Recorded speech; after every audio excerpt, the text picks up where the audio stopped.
Royal life ain't all palaces, banquets, and fancy weddings. Okay, maybe it is, but that doesn't mean they don't have a few rules to follow. While some men may ask their future fathers-in-law for permission to marry the women they love, it's not a hard and fast rule in the United Kingdom. But if you're a member of the royal family, you need permission from the monarch to tie the knot. A blessing from the king or queen is actually a formality, one required under the Succession to the Crown Act. This rule applies to the first through sixth in line to the throne. This is currently William, George, Charlotte, Louis, Harry, and Archie. So when Prince William's 3 children decide to wed, they will need the monarch's permission in order to do so. And it will be no doubt interesting to learn whether the rule is extended to Prince Harry's son too, considering, well, you know. They've shown absolutely no willingness to reconcile. If you're a royal watcher, you've probably seen Prince William and the Princess of Wales traveling overseas with their children. This would include photographs of them disembarking from an airplane together. But William is technically not supposed to travel on a plane with his children, and his children shouldn't be traveling with one another either. This is because royal protocol dictates that 2 royal heirs should not fly together in the same airplane. It's an unofficial rule, however, and it seems that William is a bit of a rule breaker in this regard, albeit one who has been granted special permission. After King Charles was crowned, Prince William became the first in line to the throne, followed by Prince George, Princess Charlotte, and Prince Louis. As a result, when William flies with his children, a number of heirs to the throne are present on the aircraft at the same time. When George was born in 2013, William asked Queen Elizabeth for permission to travel together with his wife and children. And it's easy to see why. It would be challenging to split everyone up while traveling. It seems that the rule has been relaxed because flying is much safer than it was in the past, and people are much less likely to die on an airplane than they were in the mid-20th century. When royal members attend certain events, they are required to follow protocol. They must act a certain way, wear certain clothing, and make sure to represent the family to the best of their ability.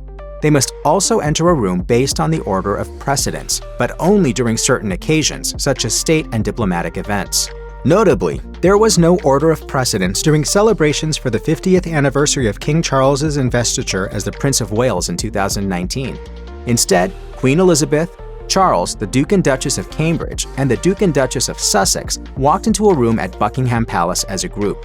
That's because the event was celebrating the former Prince of Wales, meaning he was allowed to enter alongside his mother. In this sense, however, the exception proved the rule. Technically, the royal family is allowed to vote in elections, but they do not do so because they want to remain politically neutral. Indeed, Article 39 of the European Union's Charter of Fundamental Rights can't stop the monarch from voting. However, according to Parliament, it's deemed unconstitutional for the monarch and their family to vote. The official royal website reports that the head of state must, quote, remain strictly neutral with respect to political matters and is unable to stand for election or vote. In addition, members of the royal family usually avoid talking about politics in public. In private, however, it is a different matter. I found her not just useful, but sometimes deeply insightful. According to historian Sarah Gristwood, it was always the Queen's policy to, quote, stay completely above the fray as head of state.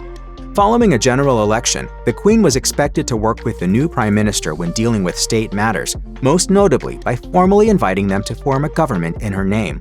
So it's easy to see why it'd be best that a monarch does not vote for a particular political party. Members of the British royal family are known to mingle with the public, and they often shake hands with people or pose for photographs on special occasions. However, they will not sign autographs, and it doesn't matter if it's some minor royal nobody or the monarch themselves. Not a single member of the royal family will do it because there's a fear that their signatures will be forged. King Charles allegedly tells autograph hunters that they don't allow him to sign his name. He made an exception as recently as July 2023 when he signed a photograph for a World War II veteran, but it certainly doesn't happen often. However, the royal family is allowed to sign official documents and visitors' books at official engagements, but they never pose for selfies, so don't ask for one if you happen to get close enough to one of them. Speaking about King Charles, John Bridcut, director of the documentary Prince, Son and Heir, Charles at 70, told Vanity Fair, he gets irritated by people poking their phones at them. I heard him tell people, I'm trying to give up selfies. He wants to meet people, and it irritates him getting camera phones shoved in his face. Most families have holiday traditions, and the British royal family is no different. During the reign of Queen Elizabeth, select members of the family were invited to celebrate Christmas at the Sandringham estate in Norfolk, England. Traditionally, Queen Elizabeth only hosted family and in-laws who were married to her children and grandchildren. Non-married partners, even if they're engaged, were commonly excluded. For example, when Kate Middleton was engaged to Prince William in 2010, she spent time with her family instead of his on Christmas Day. In the past, Queen Elizabeth's granddaughter Zara Phillips attended solo without her partner, Mike Tyndall, because they were not married at the time. That's why it was seen as such a break in tradition when Meghan Markle spent time at Sandringham with her then-fiancé Prince Harry in 2017. The couple were photographed walking to St. Mary Magdalene Church with Prince William and Princess Catherine. They reportedly stayed with Prince William and the then Duchess of Cambridge at their Anmer Hall home during the 3-day holiday celebration. The royals usually opened gifts on Christmas Eve, but eschewed expensive items for funny gag gifts instead. After attending church on December 25th, they would say hello to well-wishers outside and return to Sandringham for lunch. Then they watched Queen Elizabeth deliver her televised Christmas message. In the evening, the family would enjoy a buffet dinner together. It's not known how many of these traditions have remained into the reign of King Charles, however. When a woman gets married, she invariably spends a lot of time considering the look of her wedding dress. This is one of the central elements of the ceremony, and it can take a lot of time and research to find the perfect dress. But what if someone had the power to veto your outfit on one of the most important days of your life? Queen Elizabeth had this exact power. Some of the more famous dresses she approved included the Alexander McQueen gown worn by Kate Middleton and Meghan Markle's ivory Givenchy dress. Wow. Very pretty. Beautiful. Kate, Meghan, and other royal family members like Princess Eugenie most likely shared the designs of their gowns for final approval before committing to a certain design. Notably, Meghan wore ivory instead of white when she married Harry, and according to rumors, the choice may have been influenced by the fact that it was the bride-to-be's second wedding. However, it must be noted that Queen Elizabeth wore a blush-colored dress on her own wedding day, so that rumor may be just that. Many little girls enjoy playing dress-up with princess gowns and tiaras, but the British royal family has actual gem-encrusted tiaras that some members are allowed to wear for special occasions. However, they can only do so in certain circumstances. Typically, the first time a royal woman gets to wear a tiara is during her wedding day, regardless of whether she was born into the royal family or not. Kate Middleton and Meghan Markle, for example, both wore tiaras on their special days, and it was the first time they did so.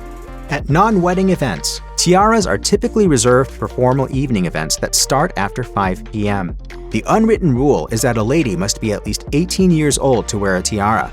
Some royal family members are given tiaras as birthday gifts, signifying that they are old enough to wear them to certain events like state visits, inaugurations, coronations, balls, and royal dinners. In addition, women typically don't wear tiaras when they attend events held overseas unless the monarch decides it's permissible for a foreign royal wedding or diplomatic visit. Some people are into public displays of affection, others are not. So how does the royal family deal with this type of behavior? And is it allowed? Micah Meyer, the founder and director of Beaumont Etiquette, explained in 2018 that there are no written rules about getting a little handsy in public. However, it does require good judgment, particularly among the senior members of the family. She told People magazine, "The royals often adjust PDA to mirror the formality of the event they are attending. At a somber or more formal event, we are less likely to see PDA than at a casual event where it would be deemed more fitting." Meyer added that there's a difference between professional events that are conducted in an official capacity and what they do in their private time. If an appearance isn't a formal occasion, then royals are more likely to be affectionate around the public. Prince Harry and Meghan Markle in particular have been known to lovingly touch one another while attending events together. Members of the British royal family are given thousands of gifts from businesses and a range of people, from national leaders to ordinary citizens who meet them at public events. And even though they have plenty of space to store all these gifts, they're not allowed to keep them all. The firm has a policy in place that prohibits royal members from keeping a gift if it requires an obligation from the giver. In other words, if they are expected to reciprocate, they can't keep the present.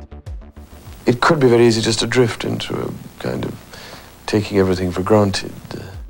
Typically, royals don't take gifts from British commercial enterprises unless they are souvenirs from an official visit or given as presents for weddings or other special occasions. If they do receive a gift that's inappropriate to keep, it's usually sent back to the giver.